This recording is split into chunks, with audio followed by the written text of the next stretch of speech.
Photo दे पाए थे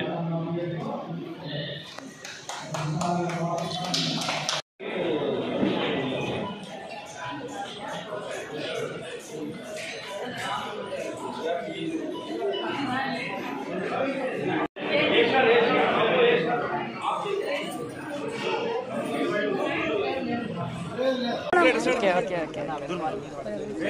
Thank you.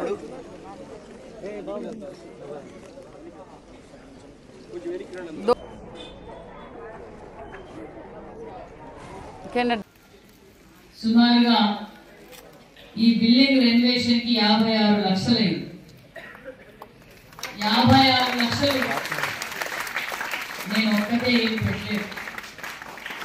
నా సొంత డబ్బు 11 లక్షలు మాత్రమే నేను ఇచ్చాను. మిగతాదంతా దాతలు ఇచ్చారు. గత 5 సంవత్సరాల్లో మన బీసీ రెసిడెన్షియల్ స్కూల్స్ లో కనీసం లైట్ పోతే లైట్ లేదు సార్, రన్నింగ్ వాటర్ లేదు, ఏ రూమ్ లో ఎక్కడ చూసినా బీసీ బిడ్డలు ఇబ్బంది పడుతున్నారు సార్, ఎక్కడ రెనోవేషన్ లేక గాలి వదిలేశారు సార్ అని అంటే మరి ఏం చేయాలా అన్న ఎస్టిమేషన్ చేసి తీసుకెళ్తే సార్ రెనోవేషన్ కే సుమారుగా సార్ 30 కోట్ల రూపాయలు నిధులు ఇచ్చిన ఘనత అంతేకాదు ఈ 70-80% బిల్డింగ్లు ఉన్నాయి. సుమారుగా రాష్ట్ర వ్యాప్తంగా 6 బిల్డింగ్లు ఉంటే అందులో కూడా 100 కోట్లు నిధులు ఇచ్చి పూర్తి చేయండి అని చెప్పారు.